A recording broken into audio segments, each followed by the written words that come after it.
Bapa di dalam surga, kami berterima kasih. Tuhan menuntun, memimpin, memberkati dan memberikan pencerahan ke dalam hati kami. Hari ini kami datang kepadamu, sekali lagi minta pertolongan. Kiranya cahaya surgawi bersinar di dalam pikiran dan hati kami. Kiranya firman dan kebenaran memberikan pimpinan dan membukakan hati kami kepada firman-Mu. Berilah roh-Mu yang memimpin dan memberkati. Berilah firman-Mu yang memberikan pencerahan dan pengajaran.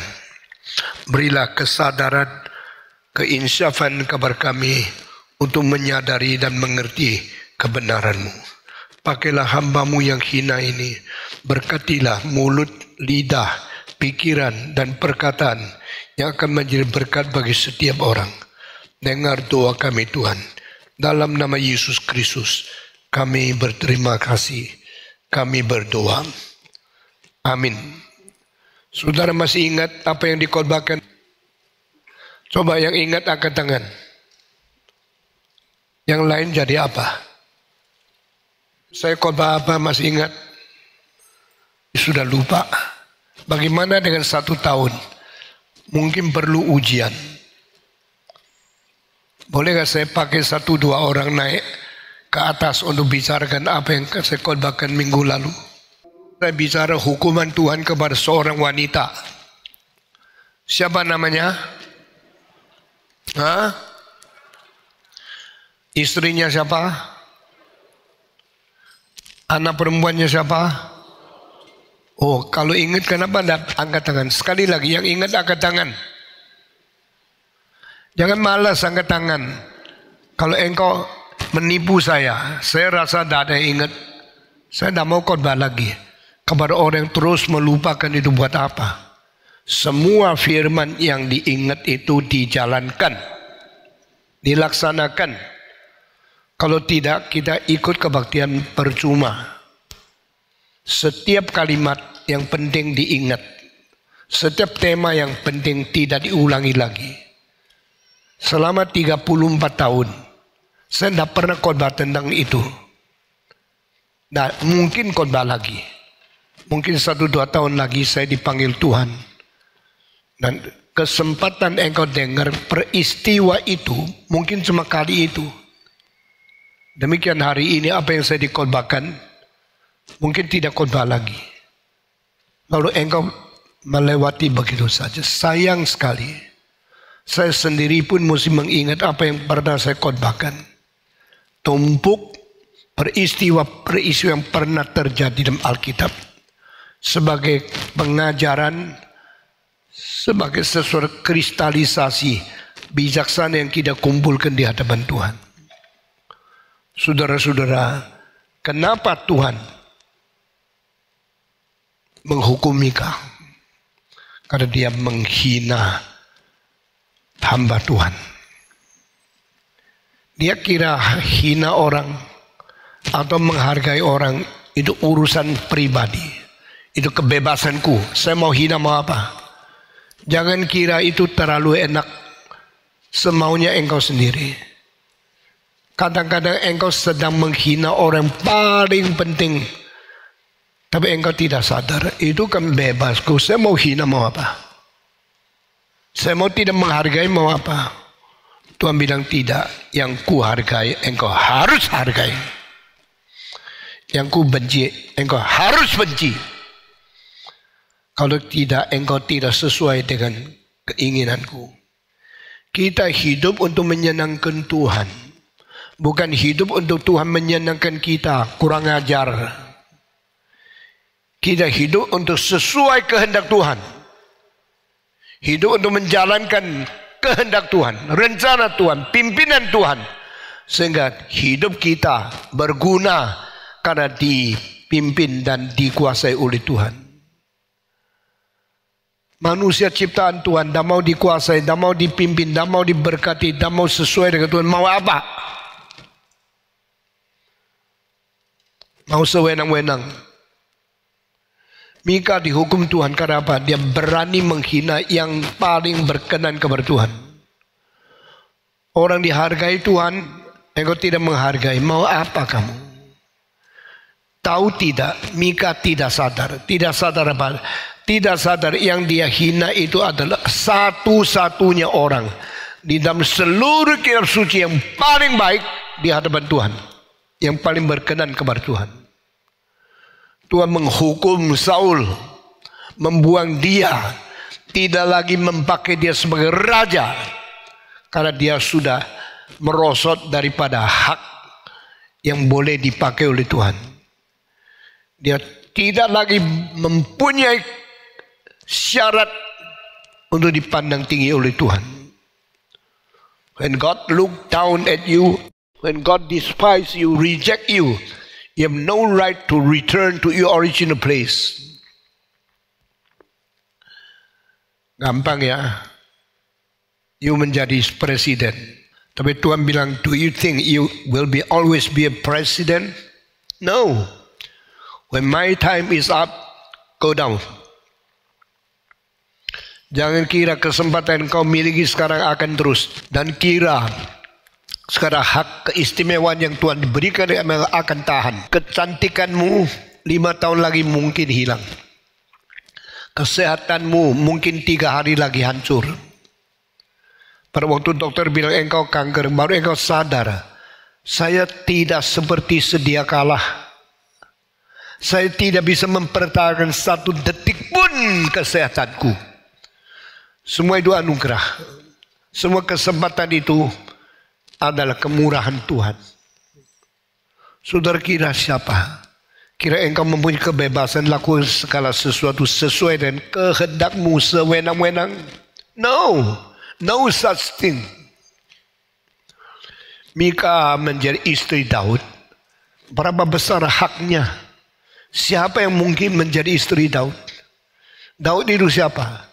Daud juga seorang yang harus makan, harus jalan, harus tidur. Ada seorang bisa capek, sama seperti biasa. Tapi Tuhan memberikan kesempatan menjadi raja. Beda dengan Saul. Saul dipilih, Saul ganteng, besar, tinggi, sehat. Tetapi tidak menjadi keunggulan dia. Daud paling kecil, anak ke-8.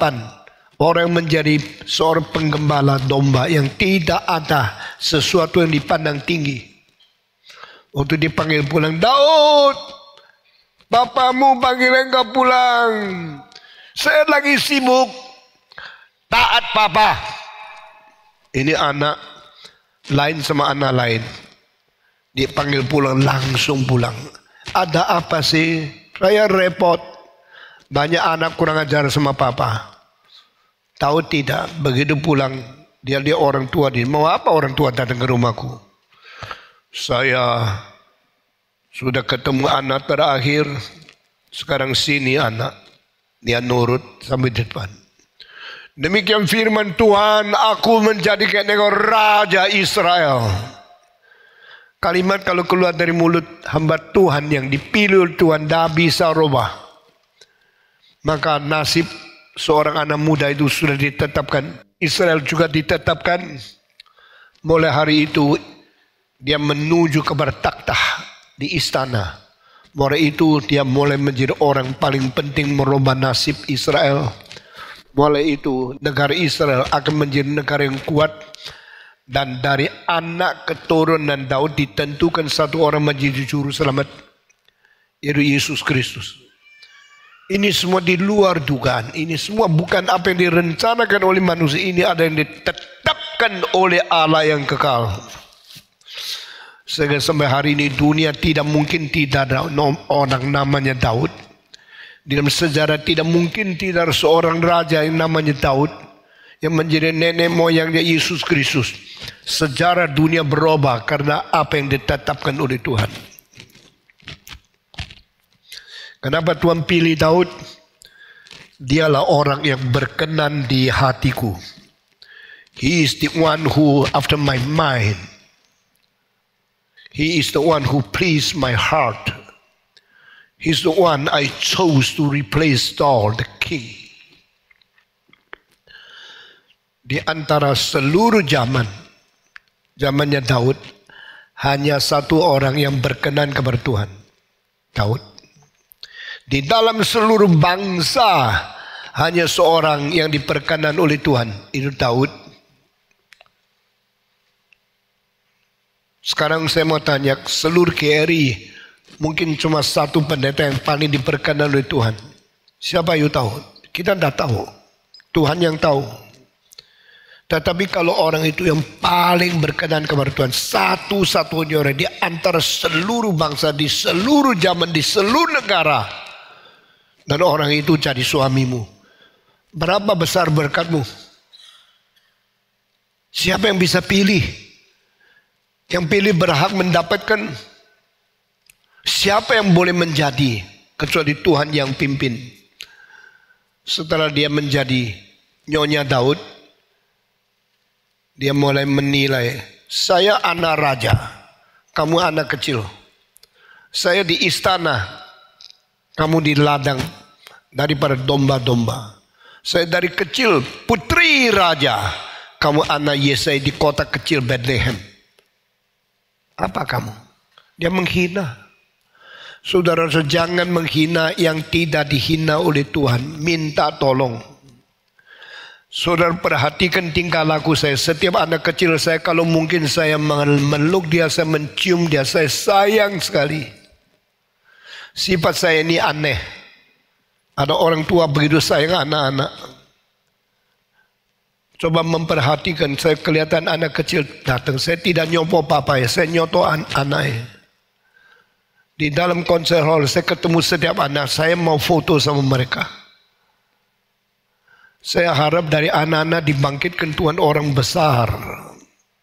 Di antara remaja orang dipanggil Tuhan jadi hamba Tuhan. Di antara pemuda ada orang diperkenan oleh Tuhan seperti Daud. Saya sangat mengasihi anak muda, anak remaja, anak kecil. Apa sebabnya saya tidak tahu. Kalau sudah sayang satu orang itu, saya sulit meninggalkan dia. Saya sangat memperhatikan dia. Saya mendoakan dia. Mengharap anak itu besok jadi orang penting di dunia. Siapa tahu di antara yang saya sayang atas seperti Daud. Saya tidak berani menghina anak kecil, biarpun bayi. Biarpun digendong di mamanya, biarpun nangis-nangis batu-batu, itu anak kecil, itu hari depan bangsa, itulah hari depan umat manusia. Itulah yang Tuhan izinkan lahir di dunia. Sayangilah dia, kasihanlah dia, rencanakan dia, tolong dia menjadi manusia yang berguna di dalam rencana Tuhan. Dan saya harap yang saya kasihi, mari kita sama-sama mengasihi. Yang saya hargai, mari kita semua menghargai. Justru ini tidak gampang. Kadang-kadang yang kita kasih, orang keluarga kita membencinya. Yang kita senang, mungkin istri, suamiku tidak senang. Sehingga kita menjadi gap antara kita sama kita. Karena salah menangani, salah mengutarakan cinta kasih, kebencian dan sebagainya.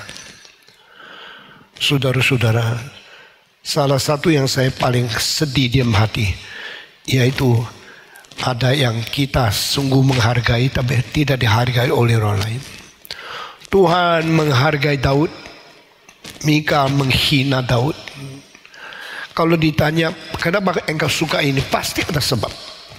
Kalau ditanya engkau mengapa engkau benci orang, pasti ada sebab. Tapi sebab-sebab itu bukan menjadi penting. Sebab yang menyenangkan Tuhan itu yang penting. Sebab yang melawan Tuhan itu yang cilaka. Saudara-saudara, Mika menghina karena melihat dari jendela raja dangsa-dangsa menyambut bait Allah kembali ke Israel. Mungkin pakaiannya gaun, dansa-dansa mungkin gaunnya terbuka. Sehingga dia pikirkan, raja dakaruan, raja kok dansa-dansa di hadapan daripada rakyat-rakyat. Bukankah kelihatan kemaluannya? Ini tidak beres. Raja tidak pakai jas yang bagus, tidak pakai pakaian yang sopan dan kelihatan gagah, itu baru suamiku. Suamiku dansa-dansa di tengah-tengah jalan kayak begini. Di situ tidak mengerti Daud sedang bersuka cita karena bait Allah yang adalah tempat paling penting, itu tabut peti perjanjian yang sudah diambil oleh luar negeri. Sekarang kembali, dia senang sekali. Waktu dia senang, istrinya menghina. Lalu bagaimana? Bukan pandangan Daud, bukan pandangan istri, pandangan Tuhan. Kamu berani menghina. Tahu tidak yang kau hina orang aku paling cintai? Aku mencintai, engkau mesti ikut mencintai. Mencintai yang dicintai oleh Tuhan, membenci yang dibenci oleh Tuhan, itu namanya reform. Itu namanya sehati, sinkron sama Tuhan. To think after God's thinking, to feel after God's feeling, to want after God's willing, to do after God's action, to obey after God's guidance. Itu namanya reform. Reform bukan, oh saya masuk ke Kemayoran, itu reform. Reform bukan berarti saya sudah itu katekisasi, itu reform.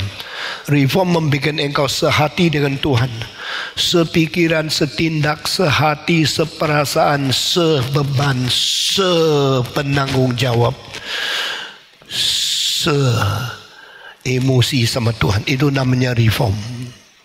Apa yang dipikir oleh reform, engkau pikirkan. Apa yang dipegang oleh Tuhan, engkau pegang di dalam iman. Itu namanya reform.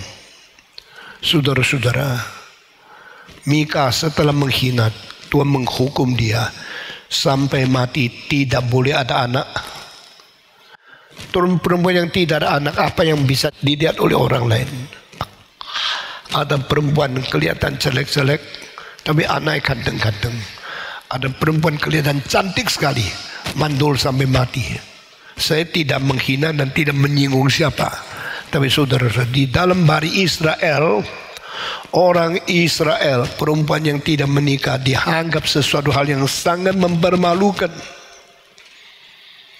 Saudara-saudara, Tuhan memberikan hukuman kepada Mika sampai mati, tidak boleh ada anak, hanya karena melihat dari jendela menghina suamimu. Apakah engkau menghina suamimu karena dia tidak suka mandi?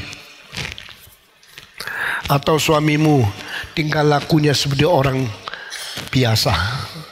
Apakah suamimu seorang yang tidak suka pakai rapi, selalu kerja berat dan pakaian tak karu-karuan? Engkau kelahiran orang kaya, suamimu kelahiran orang yang bekerja berat. Jangan penghinaan terhadap suamimu mendatangkan kecelakaan Tuhan yang menghukum engkau seumur hidup. Saya percaya hampir tidak ada pendeta yang khotbah seperti ini atau khotbah pakai tema ini. Tapi ini hal yang sering terjadi, selalu terjadi, dan gampang terjadi di dalam hidup kita masing-masing. Ada orang hina suaminya karena keluarga miskin. Ada orang menghina istri karena miskin. Saya kira kita harus terbalik. Kalau orang yang miskin hatinya anggun, harus dihormati. Saya melihat banyak orang kaya hatinya, jiwanya seperti orang yang kiri. Ini mau, itu mau, tamak. Tapi orang perempuan yang mempunyai pendirian, mempunyai kepuasan dan mempunyai keanggunan, meskipun dia orang miskin pakai pakaian biasa, tapi orang itu harus dihormati oleh siapapun, khususnya suaminya. Sekarang sebagai orang tua, saya melihat pemuda-pemudi, untuk mereka pacaran cocok tidak. Kalau mereka pilih, sebabnya apa?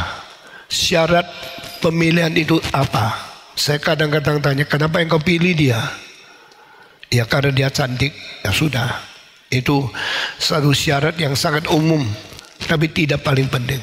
Karena dia anak suci, karena dia orang yang takut Tuhan, orang cinta Tuhan. Saya kadang-kadang sengaja tanya perempuan, kenapa engkau pilih suami ini? Karena engkau pilih istri itu. Kenapa banyak wanita lebih cantik, engkau pilih dia? Karena dia mempunyai keanggunan, kesucian, kehormatan. Saya mulai menghargai orang ini. Saudara-saudara sekalian, penghinaan sering terjadi. Penilaian sering bersalah. Tapi jangan sampai engkau menilai salah kepada anak Tuhan yang paling dikasihi oleh Tuhan. Engkau menghina suami karena gajinya kecil. Engkau menghina suami karena pakaian jelek. Engkau menghina suami karena kedudukan sebagai pendeta. Jangan kau salah nilai.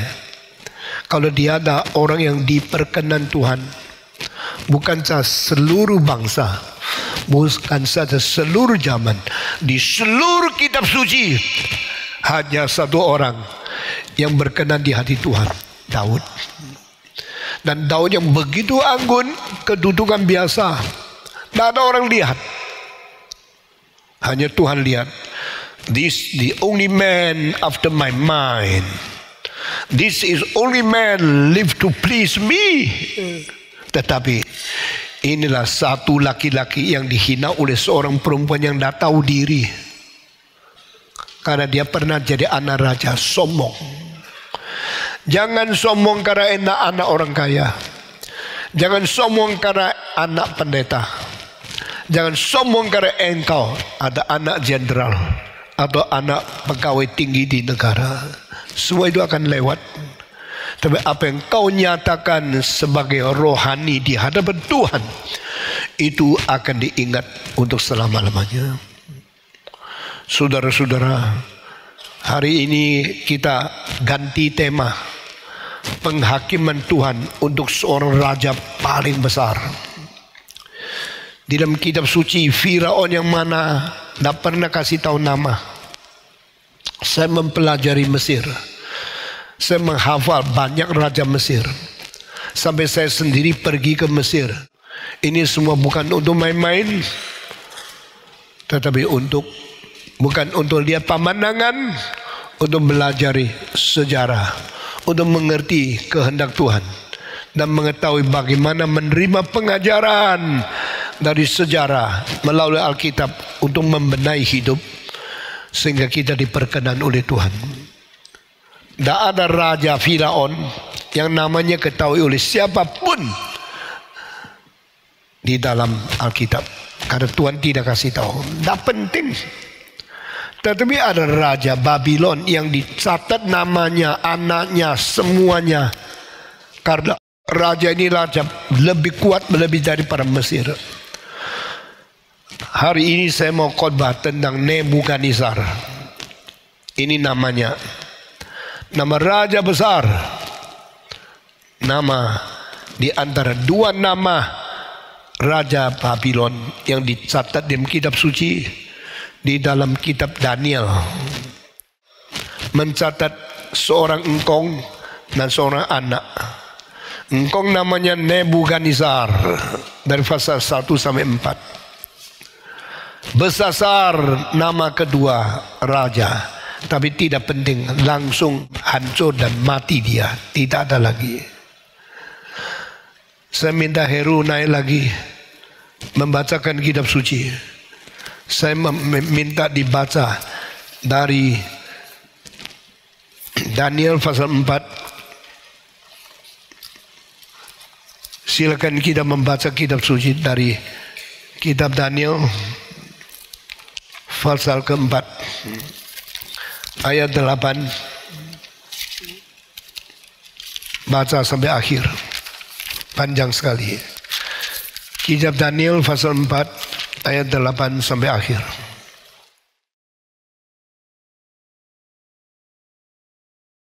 Perhatikan dengan teliti. Pada akhirnya Daniel datang menghadap aku, yakni Daniel yang dinamakan Belsyazar menurut nama dewaku, dan yang penuh dengan roh para dewa yang kudus. Lalu kuceritakan kepadanya mimpi itu. Hai Belsyazar, kepala orang-orang berilmu, aku tahu bahwa engkau penuh dengan roh para dewa yang kudus, dan bahwa tidak ada rahasia yang sukar bagimu. Sebab itu inilah riwayat penglihatan mimpi yang kudapat. Maka ceritakanlah kepadaku maknanya. Adapun penglihatan yang ku dapat di tempat tidurku itu demikian. Di tengah-tengah bumi ada sebatang pohon yang sangat tinggi. Pohon itu bertambah besar dan kuat, tingginya sampai ke langit, dan dapat dilihat sampai ke ujung seluruh bumi. Daun-daunnya indah, buahnya berlimpah-limpah, padanya ada makanan bagi semua yang hidup. Di bawahnya binatang-binatang di padang mencari tempat bernaung, dan di dahan-dahannya bersarang burung-burung di udara. Dan segala makhluk mendapat makanan daripadanya. Kemudian dari penglihatan yang kudapat di tempat tidurku itu, tampak seorang penjaga, seorang kudus turun dari langit. Ia berseru dengan nyaring, demikian katanya, "Tebanglah pohon itu dan potonglah dahan-dahannya, gugurkanlah daun-daunnya dan hamburkanlah buah-buahnya. Biarlah binatang-binatang lari dari bawahnya dan burung-burung dari dahan-dahannya. Tetapi biarkanlah tunggulnya tinggal di dalam tanah, terikat dengan rantai dari besi dan tembaga di rumput muda di padang. Biarlah ia dibasahi dengan embun dari langit dan bersama-sama dengan binatang-binatang mendapat bagiannya dari rumput di bumi. Biarlah hati manusianya berubah dan diberikan kepadanya hati binatang. Demikianlah berlaku atasnya sampai 7 masa berlalu." Baca ayat ke-28 sampai kepada ayat terakhir. Semuanya itu terjadi atas Raja Nebukadnezar. Sebab setelah lewat 12 bulan, ketika ia sedang berjalan-jalan di atas istana raja di Babel, berkatalah raja, "Bukankah itu Babel yang besar itu, yang dengan kekuatan kuasaku dan untuk kemuliaan kebesaranku telah kubangun menjadi kota kerajaan?" Raja belum habis bicara ketika suatu suara terdengar dari langit. "Kepadamu dinyatakan, ya Raja Nebukadnezar, bahwa kerajaan telah beralih daripadamu. Engkau akan dihalau dari antara manusia dan tempat tinggalmu akan ada di antara binatang-binatang di padang. Kepadamu akan diberikan makanan rumput seperti kepada lembu. Dan demikianlah akan berlaku atasmu sampai 7 masa berlalu. Sehingga engkau mengakui bahwa Yang Maha Tinggi berkuasa atas kerajaan manusia dan memberikan kepada siapa yang dikehendakinya." Pada saat itu juga terlaksanalah perkataan itu atas Nebukadnezar. Dan ia dihalau dari antara manusia dan makan rumput seperti lembu, dan tubuhnya basah oleh embun dari langit, sampai rambutnya menjadi panjang seperti bulu burung Raja Wali dan kukunya seperti kuku burung. Tetapi setelah lewat waktu yang ditentukan, aku, Nebukadnezar, mengenadah ke langit dan akal budiku kembali lagi kepadaku. Lalu aku memuji Yang Maha Tinggi dan membesarkan dan memuliakan yang hidup kekal itu. Karena kekuasaannya ialah kekuasaan yang kekal dan kerajaannya turun-temurun. Semua penduduk bumi dianggap remeh. Ia berbuat menurut kehendaknya terhadap bala tentara langit dan penduduk bumi. Dan tiada seorang pun yang dapat menolak tangannya dengan berkata kepadanya, "Apa yang kau buat?" Pada waktu akal budiku kembali kepadaku, kembalilah juga kepadaku kebesaran dan kemuliaanku untuk kemasyhuran kerajaanku. Para menteriku dan para pembesarku menjemput aku lagi. Aku dikembalikan kepada kerajaanku, bahkan kemuliaan yang lebih besar dari dahulu diberikan kepadaku. Jadi sekarang aku, Nebukadnezar, memuji, meninggikan, dan memuliakan Raja Surga, yang segala perbuatannya adalah benar dan jalan-jalannya adalah adil, dan yang sanggup merendahkan mereka yang berlaku congkak. Sampai di sini pembacaan kitab suci. Terima kasih.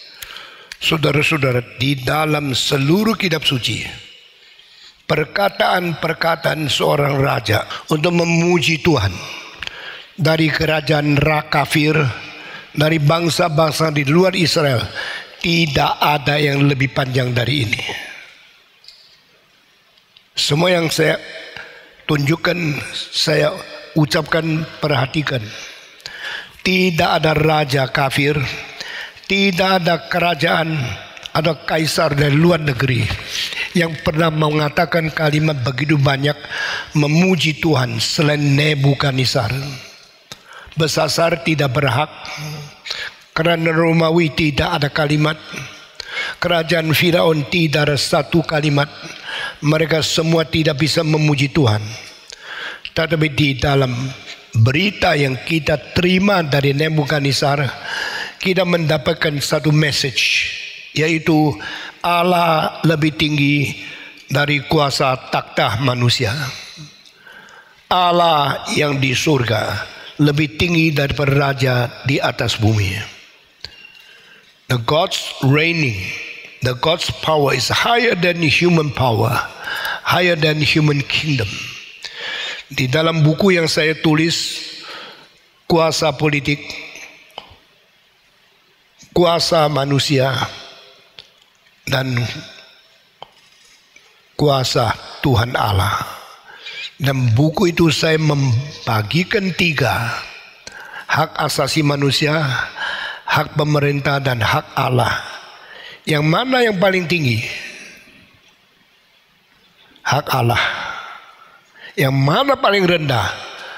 Hak politik. Kenapa hak politik paling rendah? Karena dipilih oleh manusia. Apalagi zaman demokrasi. Human right, people's power choose their government and their president. Kuasa manusia bukan tertinggi. Meskipun kuasa manusia menguasai dan memerintah manusia, hak asasi manusia sebut dikuasai mereka. Tetapi di atas pemerintah dunia politik masih ada kuasa Allah menentukan mati hidup mereka. Ini lihat dari mana? Semua lihat dari buku Daniel. Kitab suci ini ada kitab. Ada buku di atas buku. Ada perkataan di atas perkataan. Ini ada dalil di atas dalil manusia. Saudara-saudara, Nebukadnezar besar. Nebukadnezar menjadi Raja Babylon. Babylon adalah tempat yang sekarang namanya Irak. Dan kota Babylon sekarang berada di kota Irak juga. Babylon adalah tempat di mana Tuhan menciptakan manusia, menaruhkan Adam di tengah-tengah 4 sungai, dan itu namanya Taman Eden. Di dalam Taman Eden manusia mulai bertumbuh, mulai melahirkan, mulai menjadi bangsa yang paling penting, hidup yang paling tinggi di antara semua makhluk yang dicipta oleh Tuhan. Babylon menjadi negara yang penting. Permulaan Babylon adalah Menara Babel. Manusia berusaha meninggikan diri selinggi langit sama dengan Tuhan Allah. Lalu mereka bukan saja tidak puas hidup di dunia, dia mau hidup di angkasa, bikin menara tinggi. Seperti sekarang Menara Jakarta tidak jadi tinggi, akhirnya digagalkan oleh Taiwan. Menara Taiwan yang disebut 101 building, lebih daripada hampir 600 meter tingginya dari permukaan bumi, dan disaingi oleh lagi yang lebih tinggi di Dubai yang lebih daripada 800-900 meter. Saya naik ke atas dengan membayar $124 di Dubai, melihat seluruh muka bumi kecil-kecil, semua rumah rendah sekali, mobil seperti kota-kota matchbox. Saudara-saudara, manusia mau tinggi, mau menjadi bangga, dan akhirnya di dalam tempat di mana Taman Eden pernah ditaruh oleh Tuhan di bumi itu, disitulah Menara Babel tidak jadi dibangun. Setelah Menara Babel hancur, tidak bangun, karena mungkin kalau terus bangun pun harus roboh. Akhirnya mereka dirikan kerajaan Babylon. Kerajaan Babylon mempunyai beberapa ciri khas di dalam pembangunannya. Temboknya paling tebal, 500 cm tebalnya. Di dalam zaman kuno tidak ada negara yang tembok dinding daripada kota itu 5 meter panjangnya. Tingginya lebih dari 10-15 meter. Kira-kira rumah 5 susun tingginya. Kota yang paling besar, kota yang paling tinggi, kota yang paling mewah sekarang dipimpin oleh Nebukadnezar. Kalau orang bisa membuat kota begitu besar, sombong pun tidak heran. Sekarang dunia kota terbesar akan di Tokyo. Kira-kira 5 tahun lagi 34-40 juta. Kota di dunia, seluruh dunia kota paling besar akan di Jakarta. Kira-kira 38 juta manusia. Sekarang Jakarta pusat 10 juta. Jabodetabek 30 lebih juta. Besok akan menjadi kota terbesar 2 di dunia. Tapi 2600 tahun yang lalu, kota yang paling besar di seluruh dunia di Babylon. paling kuat, paling tebal, paling tinggi, paling berkuasa, paling banyak militer itu di Babylon. Dan Babylon mempunyai bijaksana luar biasa tingginya. Tidak seperti negara-negara yang bodoh, yang pakai proteksionisme untuk menjaga jangan sampai tempat kerjanya direbut orang kafir, jangan sampai tempat pendidikan tinggi dimasuki murid daripada orang luar negeri. Bangsa asing tidak diberikan sesuatu prioritas, tidak diberi sesuatu dukungan atau subsidi. Dari sejak 15 tahun yang lalu Singapura memakai sistem seperti Babylon. Dengar ya, Babylon tidak membela bangsa sendiri. Dia memperbolehkan bangsa orang lain menjadi pejabat tinggi di negaranya. Mengapa Mitra Abednego, orang tiga ini kawannya Daniel, menjadi pembesar di negara Babylon? Karena mereka tidak pakai proteksionisme. Proteksionisme 2600 tahun sudah dibuang oleh Nebukadnezar. Ini raja hebat sekali. Ini raja pintar sekali.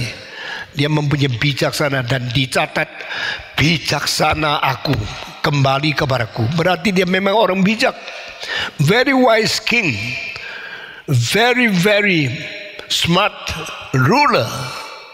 Saya kira kalimat-kalimat ini harus kita perhatikan waktu kita memberikan uang banyak untuk anak-anak kita karena kita kaya. Itu bikin mati mereka, bikin mereka menjadi tidak berjuang. Mereka cuma tahunya main-main. Banyak orang bisa jadi karena miskin. Pada waktu kecil ditindas, waktu miskin kurang uang sehingga mereka berjuang studi baik-baik, termasuk saya. Tapi banyak orang kaya studinya jelek karena apa? Terlalu banyak subsidi. Saya sudah sering kali khotbah di sini. Itu sebab jangan manja anak-anakmu.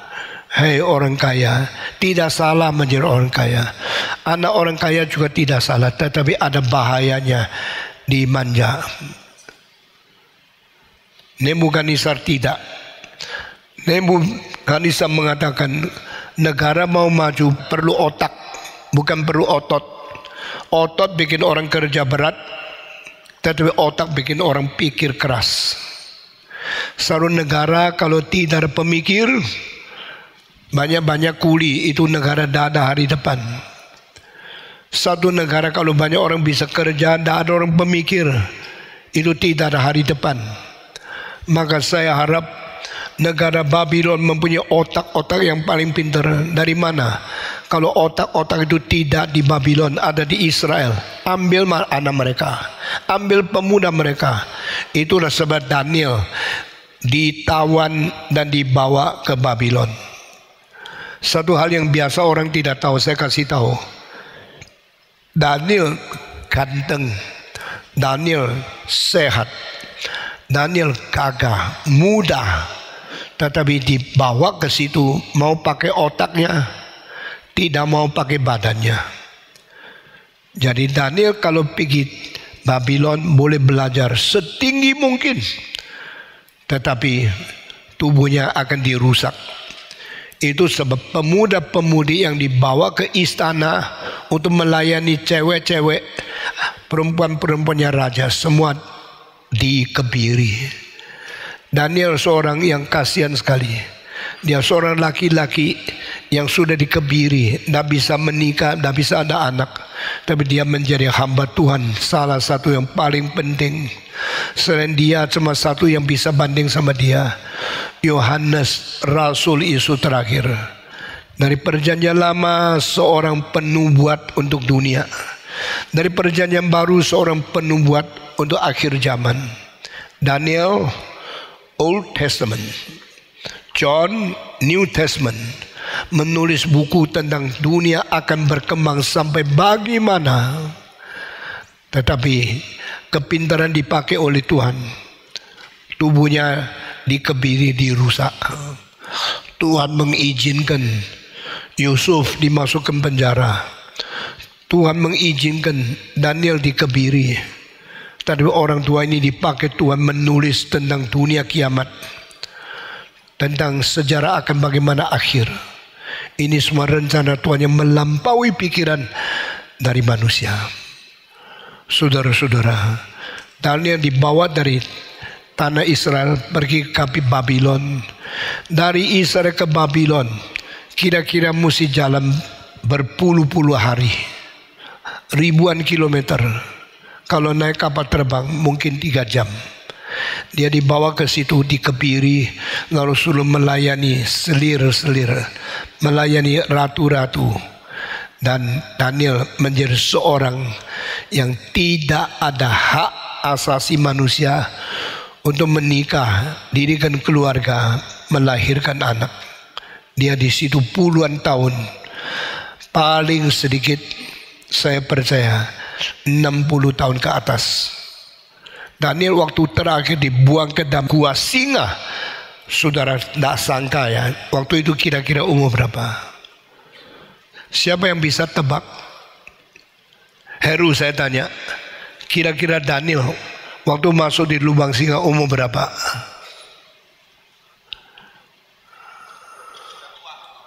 Kira-kira umur berapa? Mungkin 70, 60-an. Ini pendeta yang teliti. Banyak orang pikir Daniel masuk lubang singa masih anak muda. Tidak. Sudah lewat 5 generasi raja. Waktu dia masuk lubang singa, sudah umur 70, umur 80. Sudah tua sekali. Dia seumur hidup melayani sampai mati. Saudara-saudara, di dalam buku Daniel, dia disebut orang paling bijaksana. Selain kalimat paling bijaksana, dia disebut orang di dalam hatinya ada roh yang kudus, roh yang suci dari surga di dalam jiwanya. Maka dia mengerti pengetahuan yang lebih daripada semua orang terpelajar di Babylon. Dia mengerti banyak nubuat yang tak bisa dijelaskan oleh ahli-ahli sihir, pemimpin-pemimpin agama, atau semua orang yang disebut itu imam-imam daripada agama mereka. Nebukadnezar mengatakan, saya mimpi ada satu patung besar sekali berdiri atas bumi. Kepalanya emas, kakinya besi. Dari emas turun menjadi perak, dari perak menjadi tembaga, dari tembaga menjadi besi. Apa sih artinya itu? Silakan dukun, silakan itu semua pemimpin-pemimpin agama daripada orang-orang Babylon datang ke sini, kasih tahu sama dia. Mereka semua garuk kepala, tidak ngerti, tidak bisa jawab. Atau seorang berkata, Sri Baginda, di tengah-tengah kita ada seorang pemuda dari Israel yang dulu ditangkap karena menawan mereka, namanya Daniel Belteshazzar. Coba panggil dia. Waktu dipanggil, Daniel berkata, mimpi Bapak artinya adalah kamu itu emas, setelah kamu mati rajamu itu perak, sesudah itu mati raja selanjutnya itu tembaga. Berarti tidak ada kuasa lebih besar daripada engkau. Hah? Dari saya raja paling besar? Memang akhirnya sejarah akan turun menjadi raja di mana hanya mempunyai besi keras tapi tidak mahal. Raja engkau adalah raja emas. Raja besi itu hanya banyak kuat tetapi tidak mahal. Sesuai itu akhirnya 10 jari kakinya itu besi campur tanah. Berarti ada yang keras, ada yang lembut. Ini semua sejarah sudah dicatat di Alkitab. Kamu kok bisa menjelaskan ini? Aku percaya kepada Allah Yehova, Sang Pencipta langit dan bumi. Anak-anak Tuhan lebih bijaksana. Anak-anak Kristen lebih pintar untuk mengerti situasi politik, situasi militer, situasi daripada negara. Daniel dipuji, Tuhanmu Tuhan yang paling tinggi. Dia sekarang ketahui bahwa Yehova, Allah dari orang yang beriman kepada Dia, lain sama Allah-Allah daripada dewa-dewa di Babylon, ilah-ilah palsu. Nebukadnezar menghargai akan Daniel. Dia berkembang terus, dia maju terus, peperangannya, kebudayaannya, kekuasaannya, militernya merajalela di seluruh Timur Tengah. Sekarang saya catat, saudara perhatikan, di dalam sejarah selain Mesir masih ada 3 negara yang paling besar merajalela di dunia. Semua di Timur Tengah, semua di Asia, tidak ada yang di Eropa. Eropa kerajaan kecil sampai abad ke-18, 19, 20 mulai bangkit Inggris, lalu bangkit Amerika, lalu bangkit Jerman, bangkit Perancis. Negara besar mau menguasai seluruh dunia. Sebelum itu Eropa nothing. Tetapi negara paling besar selain Mesir di Afrika, sesudah itu 3 paling besar. Pertama Babylon, kedua Assyria, kedua Persia. Ini paling besar. Dari antara 3 di Timur Tengah ini, yang paling besar adalah Babylon. Sesudah itu dikalahkan oleh Assyria dan dikalahkan akhirnya oleh Persia. Babylon, ibu kotanya juga namanya Babylon. Assyria, ibu kotanya Niniwe. Persia, ibu kotanya Persepolis, kota Persia. Dan 3 kerajaan ini masing-masing menundukkan Israel, Samaria, dan akhirnya seluruhnya ditundukkan oleh Girika dan Romawi, baru hancur, lalu pindah ke Eropa. Saya tidak bicara banyak tentang sejarah sekarang, tapi saudara, yang kita ceritakan khotbah hari ini terjadi di dalam pasal ketiga, pasal keempat, terjadi semua di Babilonia. Saudara-saudara, saudara Nebukadnezar begitu besar, Tuhan memberitahu kepada dia, "You paling besar?" "Tidak, aku lebih besar dari kamu."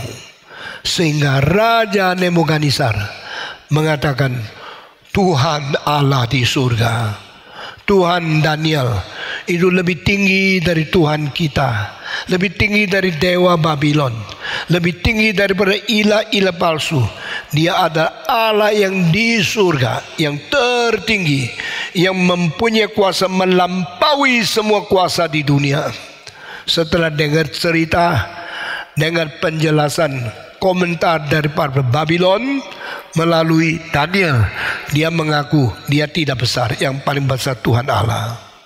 Ini berarti Tuhan kadang-kadang campur politik, Tuhan kadang-kadang intervensi dunia, Tuhan kadang-kadang memberikan penguayuan kepada raja terbesar, pemimpin paling tinggi, supaya mereka mempunyai kedaulatan, mengenal Tuhan Allah, dan mereka takluk kepada Tuhan. Di dalam negara Indonesia sama, Tuhan memberikan bijaksana kepada Soekarno. Dia tidak mengatakan saya paling besar, dia adalah Allah yang Maha Esa. Meskipun dia tidak sebut Yesus Kristus, dia tidak mengatakan satu agama.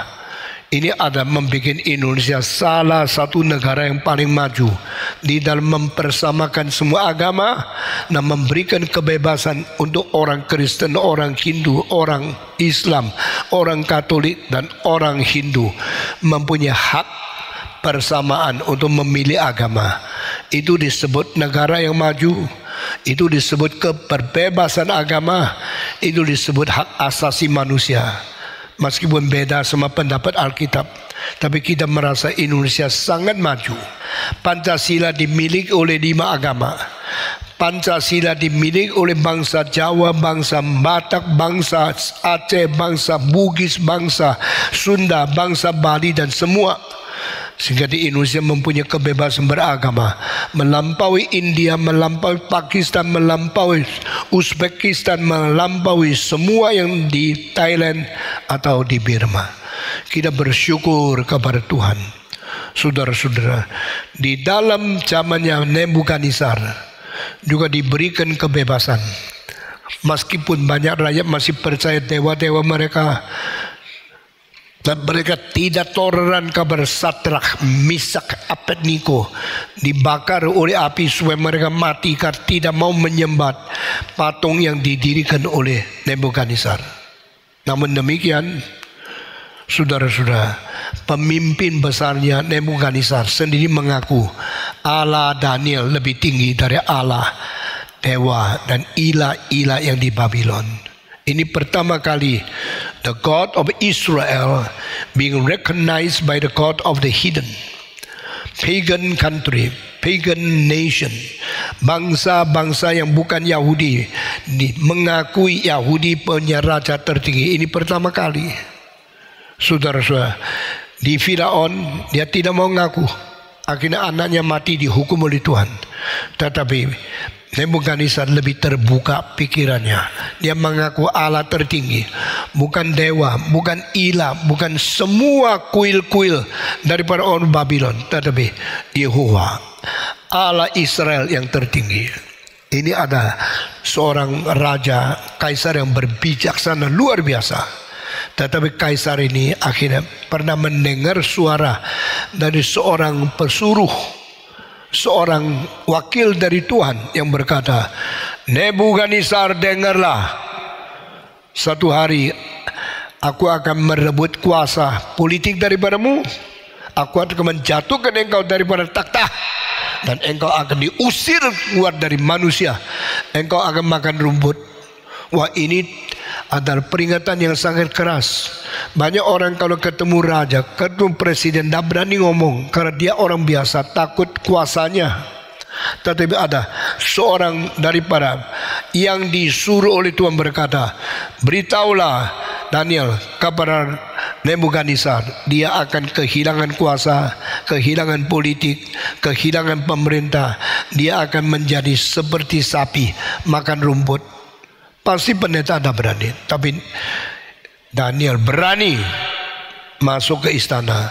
Hai Nebukadnezar, demikian firman Tuhan, satu hari engkau akan diusir, keluar daripada pemerintahmu, keluar dari istanamu, engkau akan makan rumput, engkau akan menjadi orang yang dibuang dari manusia menjadi binatang yang dicipta oleh Tuhan, makan rumput 7 masa. Saya tidak ngerti ya, makan rumput 7 masa itu apa artinya. Tapi karena Alkitab tidak jelas, saya tidak boleh berani jelas. Saya tidak berani mengatakan apa itu artinya 7 masa. 7 hari kah? Atau 7 pekan kah? Atau 7 bulan kah? Atau 7 tahun kah? Atau lebih, saya tidak tahu. Tapi buktinya pernah di dalam Babylon, kerajaan pernah kehilangan 1 masa, yaitu yang disebut 7 masa di sini. Di mana raja tidak menjaga, tidak praktek, tidak menjalankan pemerintahan, tetapi menjadi binatang, minum, makan rumput, diusir keluar. Kenapa?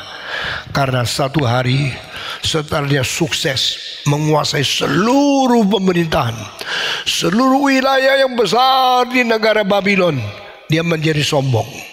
Saudara-saudara, kalau engkau dagangnya sukses, engkau mungkin jadi sombong. Kalau engkau dagangnya sangat berhasil, engkau mungkin tidak usah masuk gereja. Tuhan, di mana saya tidak tahu. Saya sendiri sudah sanggup bikin usahaku begitu maju, begitu kaya, begitu sukses. Lalu engkau malam-malam pikir, saya punya dagang begitu sukses, saya punya pabrik begitu lancar, saya punya usaha begitu berhasil. Bukan karena saya hebat, saya lebih hebat dari kakak, lebih hebat dari papa, lebih hebat daripada semua orang-orang lain yang saya undang menjadi pegawaiku. Sayalah yang bikin besar.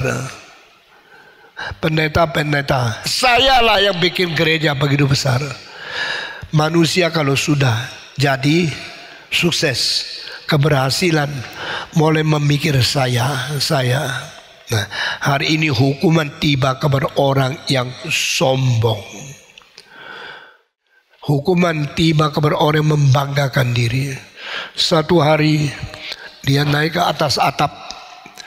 Itu dinding daripada Babylon paling tinggi di antara semua negara.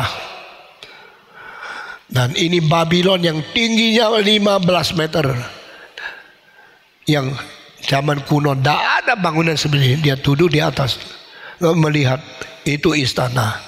Ini tempat kantor imigrasi. Ini tempat dia, waktu dia lihat, tuh dia bilang, Babylon yang besar ini bukankah dibangun oleh saya, Nebukadnezar yang begitu hebat, dengan kuasaku, dengan kekuatku, dengan militer, dengan ekonomi, dengan uang sebanyak aku bangun kota ini. Setelah mengatakan kalimat itu, langsung dari surga ada suara persis seperti apa yang dinubuatkan oleh Daniel. Tuhan berkata, "Hei Nebukadnezar, mulai hari ini pemerintah meninggalkan engkau." Kok gampang ya pakai militer? Tuhan tidak pakai militer. Tuhan punya senjata itu kecil-kecil, paling kecil namanya virus. Tuhan kalau mematikan orang tidak usah pakai macan, singa, pakai virus, cep, mati. Saya tidak berarti yang mati di dalam keadaan corona ini karena dihukum Tuhan. Saya tidak katakan itu. Saya cuma katakan kalau Tuhan mau matikan orang, virus pun sudah cukup. Tuhan punya tentara terlalu besar. Martin Luther berkata, jikalau negaraku menyerang negara orang lain, saya tidak boleh ikut karena saya orang Kristen. Kalau saya ikut perang, saya berdosa kepada Tuhan dan saya berdosa kepada orang yang saya bunuh. Maka saya tidak boleh ikut kalau negaraku menyerang. Tetapi kalau negaraku diserang, saya mati pun harus membela. Bela istri, bela anak, bela orang tua, bela bangsa saya yang diserang oleh orang lain. Teori tentang teologi peperangan saya baca tentang Martin Luther sejak saya muda. Hari ini semua terjadi di permukaan bumi ini. Ukraina diserang, Kiev dikepung. Saya nangis karena saya pernah khotbah di Kiev, saya pernah khotbah di Minsk, saya pernah khotbah di Leningrad, saya pernah khotbah di Moskow. Itu tempat sudah saya kunjungi sebagai hamba Tuhan dari Indonesia. Saya mencintai negara-negara. Waktu saya khotbah di Moskow, saya pakai gedung utama dari Partai Komunis di Rusia, bikin KKR. Tidak ada pendeta di sini mempunyai pengalaman seperti saya ini. Saya khotbah in the Communist Party General Hall, bikin KKR, orang Rusia datang dengar. Saudara-saudara, ini sudah lewat tahun 96, yaitu kira-kira 26 tahun yang lalu. Saya masih muda. Tuhan bikin saya sampai umur 82 masih hidup, boleh khotbah kepada Anda, saudara. Saya bersyukur kepada Tuhan. Hari ini kita khotbah, Tuhan menjatuhkan Babylon dengan syarat jangan matiin. Pohon itu akan ditebang, akan jatuh, tetapi pohon itu masih ada tunas sedikit, jangan dipotong. Biar apa? Dia akan tumbuh lagi. Babylon dihajar oleh Tuhan karena sombong. Bukankah saya Nebukadnezar yang membangun kota besar seperti Babylon ini? Tuhan langsung mengatakan, hei Nebukadnezar, engkau akan ditebang seperti pohon jatuh. Tunasnya akan disisa supaya besok kembali kuasa kepadamu. Sekarang engkau keluar daripada pemerintahmu. Engkau akan makan rumput 7 masa. Sekali lagi saya tidak tahu berapa lama, tapi dia mengatakan saya tidak mau makan nasi. Raja, makan siang sudah siap, silakan makan. Tidak, bawa rumput kepadaku. ini orang gendeng. Manusia makan rumput dikasih, betul-betul dimakan. Sudah makan, saben hari mau rumput, saben minggu mau rumput, saben malam mau rumput. Satu masa lewat, belum sembuh. Dokter datang injeksi, tidak sembuh. Makan obat, tidak sembuh. Sampai 7 masa makan rumput. Saya tidak tahu berapa hari. Akhirnya Tuhan bilang waktunya sampai. Balikin dia. Saya lapar, saya minta nasi. Oh, sekarang kaisar minta nasi, dikasih nasi. Dia bilang, saya mau kembali duduk di kantor saya. Saya masuk ke meja saya mau mengatur. Saya mau memerintah provinsi ini, kota ini, wali kota ini, gubernur ini. Diatur semua lagi. Dia kembali setelah 7 masa. Saudara-saudara, jangan main-main ya. Kalau Tuhan mau engkau menjadi orang goblok 1 hari saja. Kemarin saya makan siang, mendadak nama orang semua lupa. Nyonya saya sedikit kaget. Didi kaget, tanya lagi, saya tetap lupa. Lalu siapa namanya orang itu, saya semua lupa.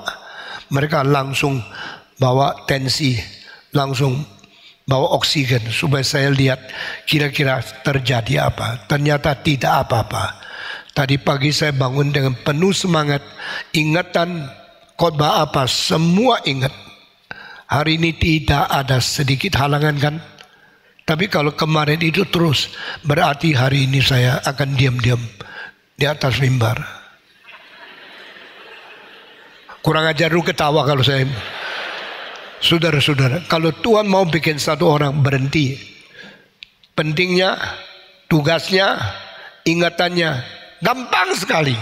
Jangan sombong. Hari ini engkau masih di sini. Minggu depan mungkin ada beberapa orang sudah dipanggil Tuhan.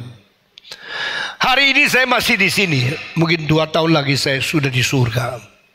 Saudara-saudara, Tuhan berkata, negara bangun, negara jatuh.